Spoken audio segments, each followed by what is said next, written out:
Screen भी clear दिखाई दे रही है। हाँ हाँ, बहुत अच्छी। स्वागत है आपका मंजू शर्मा जी। जय सीताराम गुरु जी। ओम स्वस्ति श्री गणेशाय नमः। अस्मद्गुरुभ्यो नमः। अस्मत् परम गुरुभ्यो नमः। अस्मत् सर्वगुरुभ्यो नमः। श्री श्री राधा कृष्णभ्याय नमः। श्रीमते रामानुजाय नमः। लंबोदरम परम सुंदर एकदंतम पीतांबरम त्रिनयनम परमं पवित्रम उद्देद्यविकारं निबोलजलं कान्तिकान्तं विघ्नेश्वरं सकल विघ्नहरं नमामि। अखण्डमण्डलाकारं व्याप्तं येन चराचरं तप्ततं दर्शितं येन तस्मै श्रीगुरुवे नमः।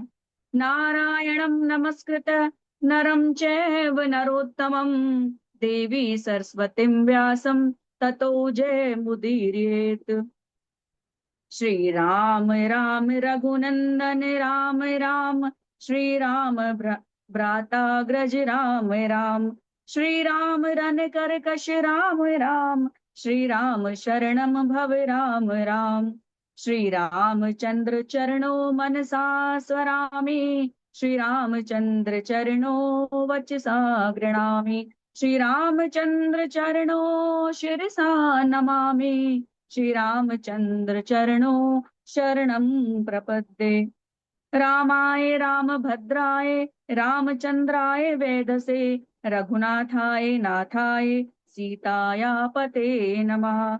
अंजनानंदनं वीर जानकी शोकनाशनं कपिशमक्षहन्तारं वन्दे लंका भयङ्करम्।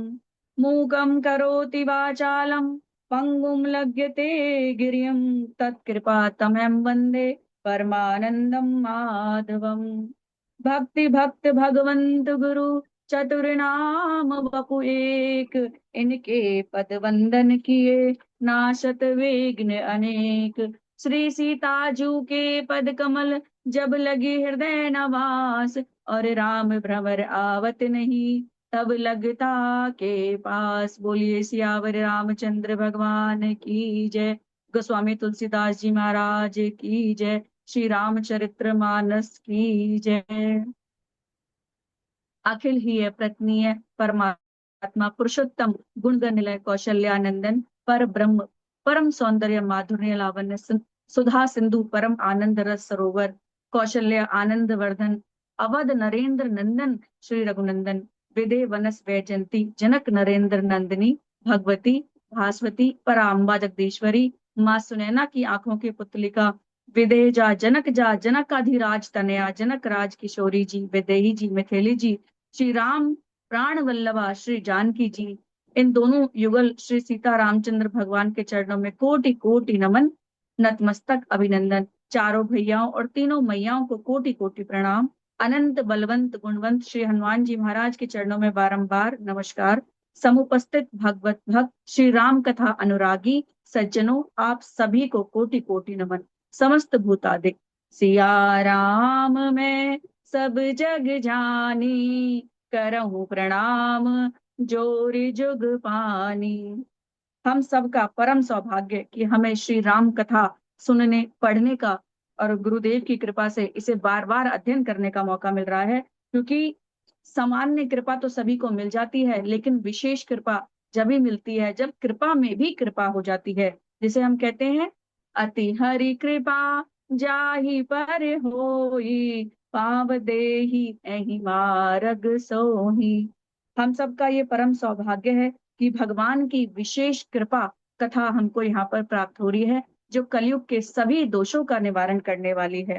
मंगल करणी कलिमल हरणी तुलसी कथा रघुनाथ की कति कुर कविता सरित की जो सरित पावन पाथ की। जय जय सिया राम। सज्जनों हम पूर्व दिवस पे चर्चा कर रहे थे कि किस प्रकार भगवान राम वन में नर लीला कर रहे हैं और पत्नी वियोग से बड़े दुखी हैं। हे खग मृग हे मधुकर श्रेणी तुम देखी सीता मृग नैनी। भगवान श्री राम वन में वृक्षों लताओं से पूछ रहे हैं कि क्या आपने मेरी सीता को देखा है। और प्रभु की ये लीला देखकर सती जी के अंदर संदेह हो गया, और भगवान शंकर समझ गए कि माता सती के अंदर संदेह हो गया है, और उनके संदेह को दूर करना संभव नहीं था, क्योंकि भगवान शिव के समझाने पर भी वो नहीं समझ रही थी। तब भगवान शिव ने माता पार्वती से कहा, देवी, जो तुम्हारे मन अति संदेहु, तो किमि जाई परीक्षा लेहु। जो तुम्हारे मन में संदेह है तो जाइए देवी, आप परीक्षा लेकर आइए। सती जी ने कहा कि प्रभु चलिए, आप भी चलिए। तो भगवान शंकर ने कहा कि नहीं, आप जाइए, हम इसी वट वृक्ष के नीचे बैठे हैं और आपकी प्रतीक्षा करेंगे। भगवान शंकर को इसीलिए विश्वास का प्रतीक कहा गया है, इसलिए वो वट वृक्ष के नीचे बैठे हैं। वट वृक्ष क्या है? मानस में वटु विश्वास अचल निज धर्मा, तीर्थ राज समाज सुकर्मा। वट वृक्ष विश्वास का प्रतीक है। भगवान शंकर उसी वट वृक्ष के नीचे बैठ गए। क्यों बैठ गए? क्योंकि वह जानते हैं कि क्या देवी जा तो रही हैं, लेकिन होना मोही है जो प्रभु ने पहले से विदित कर रखा है। होई सोई जो राम रच राखा, को करि तरक बढ़ावे साखा। भगवान शिव जानते हैं, क्योंकि वो अंतर्यामी हैं, कि वो होना वही है जो मेरे राम चाहते हैं।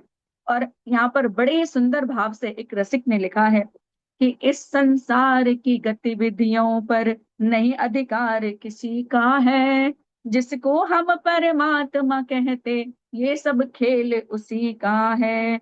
राम सिया राम सिया राम जय जय राम, राम सिया राम सिया राम जय जय राम। क्षण भर को भी नहीं छोड़ता, सदा हमारे साथ है। काया की श्वास डोरी का तार उसी के हाथ है। हंसना रोना जीना मरना सब उसकी ही मर्जी का, जिसको हम परमात्मा कहते, ये सब खेल उसी का है। राम सिया राम सिया राम जय जय राम, राम सिया राम सिया राम जय जय राम। ये भजन, ये पंक्तियां, ये भाव, ये यहाँ पर बिल्कुल स्पष्ट करते हैं कि जो भी गतिविधि हो रही है या जो भी होने वाला है वो प्रभु राम ही करते हैं। जब भगवान शिव माता पार्वती को समझाकर हार गए, माता सती को, और वो नहीं मानी, तब उन्होंने स्वयं ही कह दिया कि होई सोई जो राम रचि राखा। हम सोचते हैं कि हम निर्धन हैं, हम मूढ़ हैं, हमारे पास ये नहीं है। भाई, ये हमारा भ्रम है। जो करने वाले हैं वो राम है। निर्धन धनी धनी हो निर्धन, ज्ञान मूढ़ मूर्ख ज्ञानी। सब कुछ अदल बदल देने में कोई नहीं उसकी सानी। समझदार समझदार भी समझ सके ना, ऐसा अजब तरीका है। जिसको हम परमात्मा कहते, ये सब खेल उसी का है। राम सिया राम जय जय राम, राम सिया राम जय जय राम। क्योंकि प्रभु ऐसे हैं कि उनके छूने से मिट्टी भी चंदन बनती है और लोहा भी सोना बनता है। और जो कहते हैं कि मेरे पास राई है, कब प्रभु उसको पहाड़ के समान सुख दे दें, अपार वैभव दे दें। उनकी लीला और माया का पार भगवान शिव रामचरितमानस में बार बार सबको बता रहे हैं।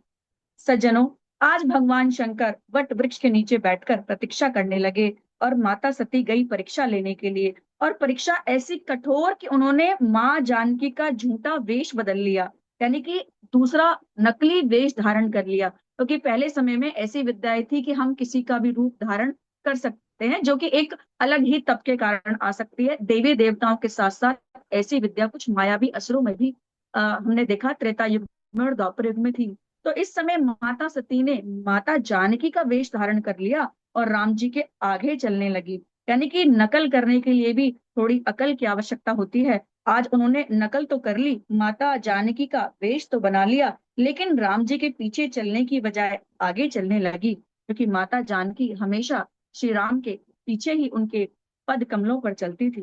तभी लक्ष्मण जी की दृष्टि पड़ी तो वो चौंक गए।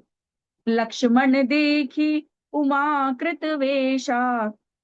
लक्ष्मण जी ने देखा, और जब श्री राम जी ने मैया उमा की तरफ देखा तो उनको संदेह नहीं हुआ, क्योंकि वो पर ब्रह्म है। और उन्होंने माता सती से कहा कि आप अकेले ही वन में घूम रही हैं, आज मेरे प्रभु भोलेनाथ कहाँ हैं? जोई पानी प्रभु कीनी प्रणामु, पिता समेत लीन निज नामू, कहीं बहोरी वहां वृष केतु, विपिन अकेली फिरहूं के ही हेतु। पूरा परिचय देने के बाद उन्होंने पूछा कि माँ, आप इस जंगल में अकेली कहाँ घूम रही हैं? भोलेनाथ कहाँ हैं? आपको तो उनके साथ होना चाहिए। और माता सती सीता का रूप धारण करके राम जी की परीक्षा लेने गई थी, लेकिन वह तो सीता रूप में देखे ही नहीं, और उनको वह सती रूप में ही दिखाई दिया, क्योंकि प्रभु राम अंतर्यामी है, घट घट की जानते हैं, कण कण में वास करते हैं, हर जगह रमे हुए हैं। तो जैसे ही देखती हैं माता सती, तुरंत उल्टे पांव भोलेनाथ के पास आ जाती हैं। और माता सती बहुत सोच में पड़ गई कि अब मैं जाकर अपने स्वामी के सामने क्या उत्तर दूंगी, उनसे मैं क्या बोलूंगी। सज्जनों, माता सती को जिन राम पर भरोसा नहीं था, उन राम के ब्रह्मत्व पर, जिन राम के देवत्व पर और जिन राम के रामत्व पर, आज वही राम जह चितवई तह प्रभु आसीना, से वही सिद्ध मुनीस प्रवीणा। वही राम सर्वत्र इनको दिखाई दे रहे हैं। जहां भी देखती हैं उन्हें श्री राम ही दिखाई दे रहे हैं, जिनकी सेवा बड़े बड़े देवता सिद्ध मुनि लोग कर रहे हैं। यहाँ माता सती भगवान शंकर के समीप पहुंची और भगवान शिव ने कहा कि देवी आइए, आपने परीक्षा ले ली। माता सती ने हाँ नहीं करी और भगवान शिव को मना कर दी, क्योंकि उन्हें बताने में भगवान को थोड़ा संकोच हो रहा है, हिचकिचाहट हो रही है, और सती जी को थोड़ा भय भी हो रहा है। और भय के कारण शिव जी से झूठ कह दिया। तो उन्होंने क्या कहा, कछु न परीक्षा लीनी गोसाई, कीनी प्रणाम तुम्हारी नाई। हे प्रभु, मैंने कोई परीक्षा नहीं ली, जिस प्रकार आपने प्रणाम किया उसी प्रकार मैं भी प्रणाम करके आ गई। और भगवान शंकर को बहुत आश्चर्य हुआ कि जब मैंने इनको इतना समझाया तब तो ये मान नहीं रही थी, ऐसा कैसे हो सकता है, ये खाली प्रणाम करके आ गई। भगवान शिव को भरोसा नहीं हुआ, और वो जानते हैं कि जरूर कोई ना कोई लीला हुई है। तो भगवान शिव ने आज नेत्र बंद कर कर ध्यान लगा के देखा है कि माता सती ने क्या किया। तब शंकर देखऊं धरि ध्याना, सती जो कीन चरित सब जाना। भगवान शंकर ने ध्यान के माध्यम से सती जी ने जो चरित्र किया वह सब जान लिया, और उनके मन में बड़ा ही शोभ हुआ, यानी कि बड़ा दुख हुआ कि मेरी प्रियतमा, मेरी प्रिय सखी ने आज जो किया है, उन्होंने बहुत कुछ कठोर परीक्षा ली मेरे प्रभु की। इस बात से भगवान शिव को बड़ा कष्ट हुआ कि मेरी जो प्रिय सती हैं, उन्होंने आज मेरी माता का रूप धारण किया है, और उनके हृदय में अत्यंत वेदना हुई।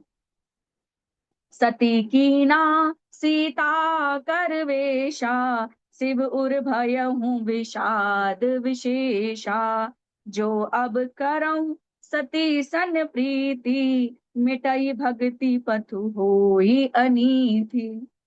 भगवान शिव आज मन में विचार करने लगे कि माता सीता का रूप धारण करने के बाद भी अगर मैं सती के संग प्रीति करूंगा तो मेरी भक्ति मिट जाएगी। और उसी समय भगवान शंकर ने मन से ही सती माता का त्याग कर दिया, और इस शरीर के साथ हमारा मिलन नहीं होगा। भगवान ने ये सारे संकल्प अपने मन में ही किए हैं, अभी माता सती के सामने यह बताया नहीं।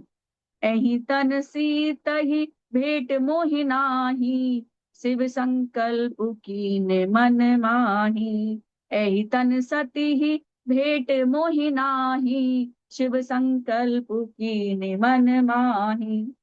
भगवान शंकर ने संकल्प किया कि हमारा तुम्हारा मिलन अब संभव नहीं है इस तन से।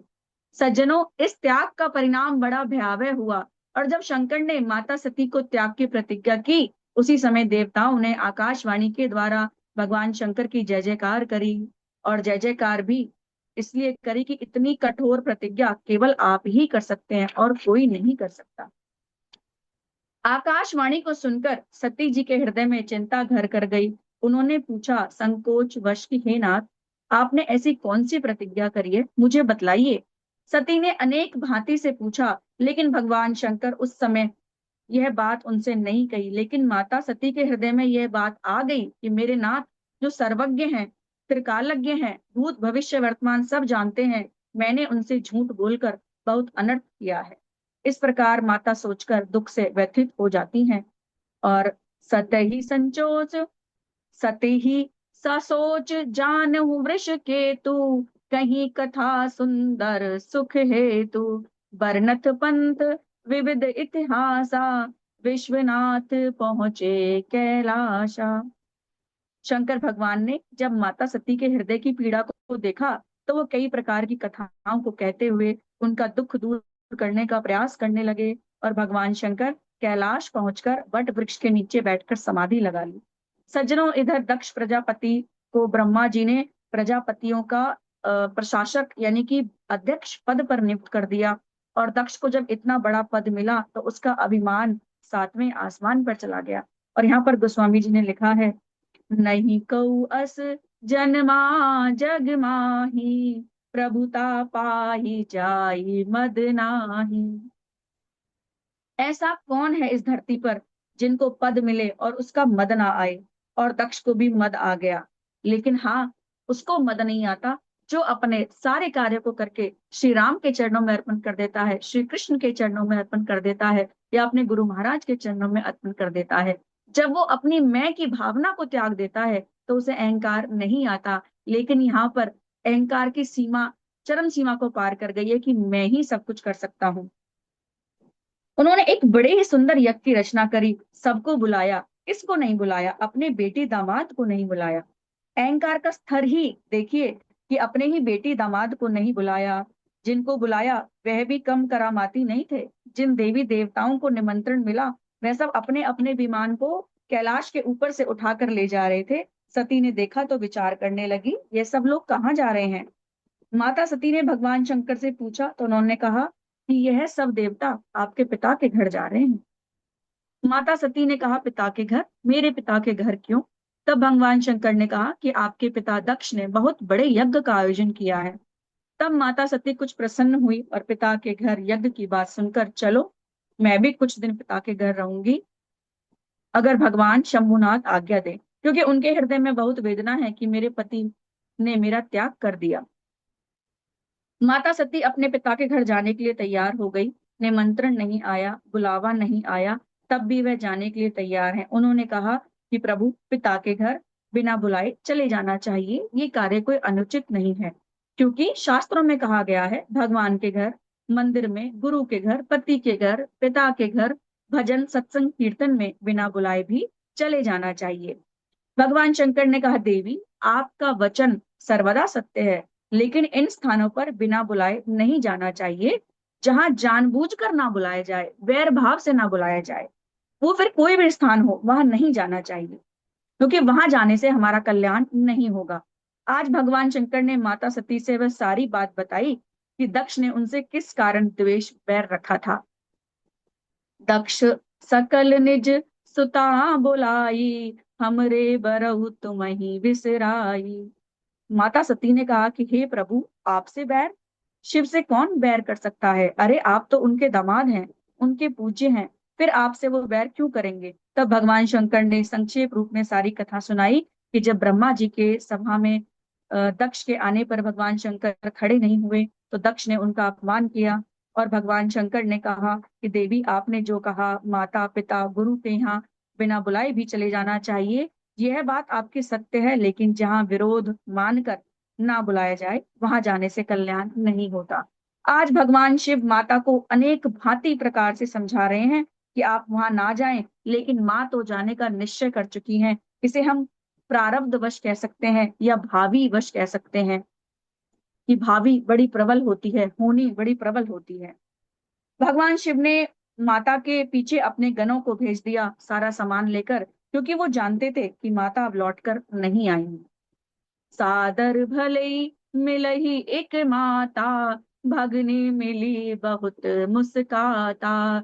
दक्षिणा कछु पूछे कुशलाता, सतही बिलो की जरे जब गाता।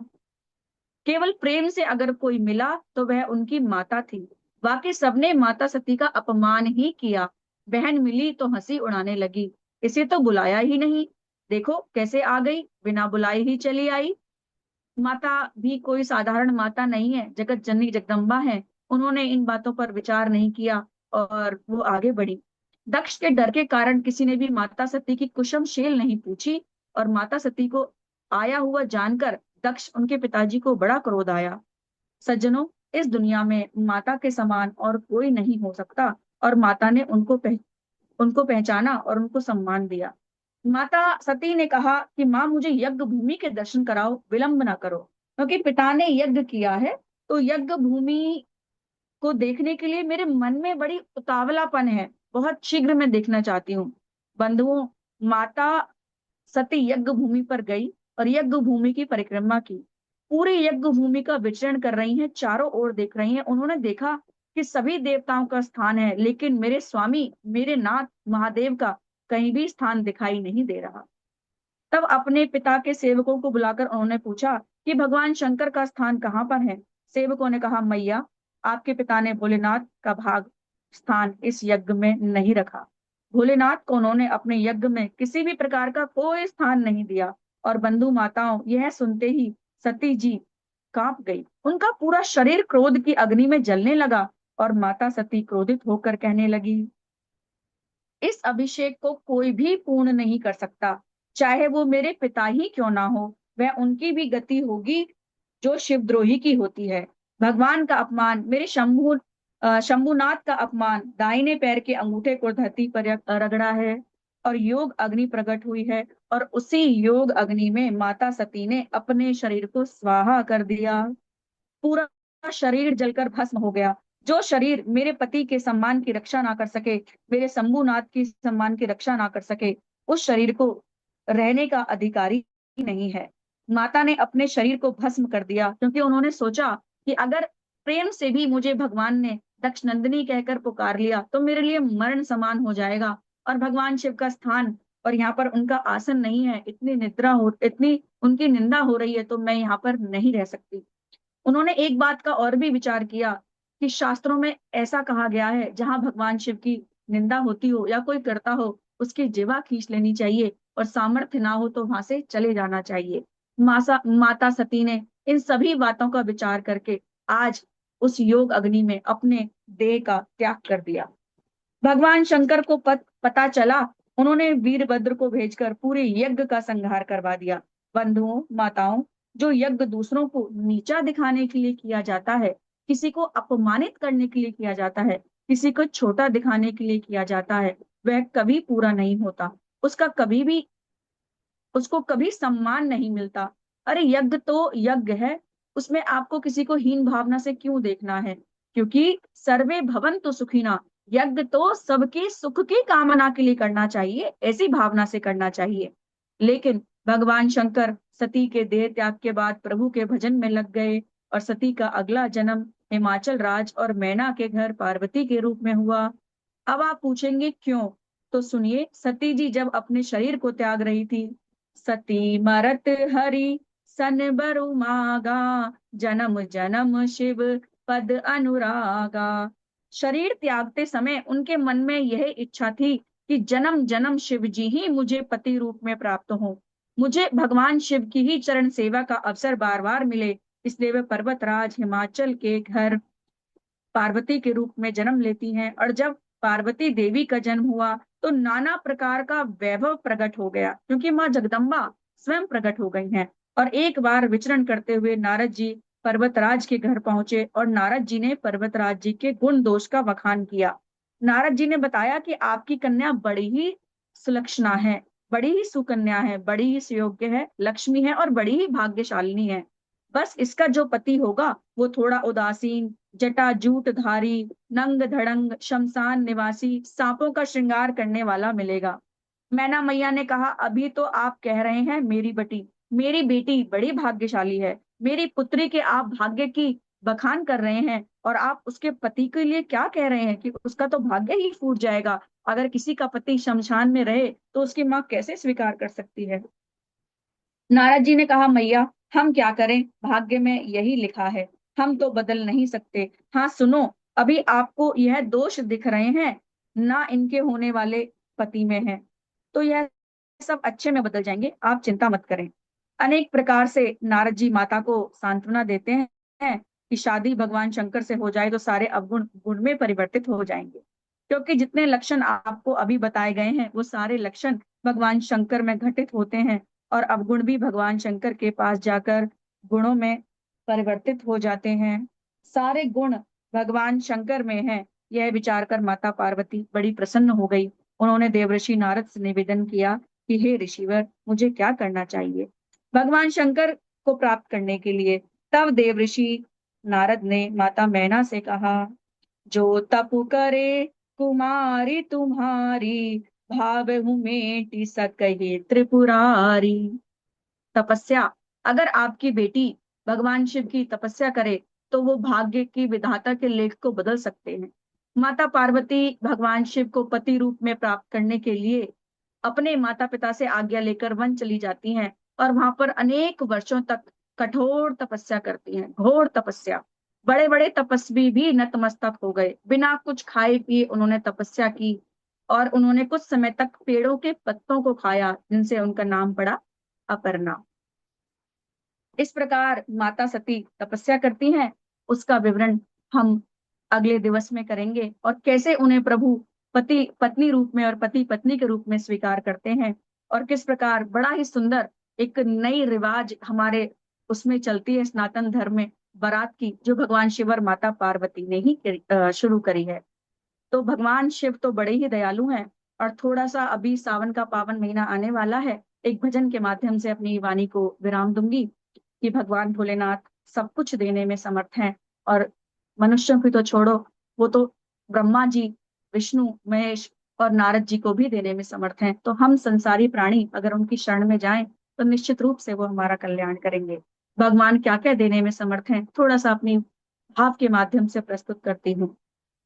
प्रथम वेद ब्रह्मा को दे दिया, बने वेद के अधिकारी। विष्णु को दिया चक्र सुदर्शन, लक्ष्मी सी सुंदर नारी। इंद्र को दिया कामधेनु और ऐरावत सा बलकारी। कुबेर को आपने बना दिया, सारी संपत्ति का अधिकारी। आप भजन में मस्त रहें और पिए भंग नित्य खप्पर में। ऐसो दीन दयाल मेरे बाबा, भरो खजाना पल भर में। धन्य धन्य भोलेनाथ, बांट दिए तीनों लोक पल भर में। ऐसो दीन दयाल मेरे बाबा, भरो खजाना पल भर में।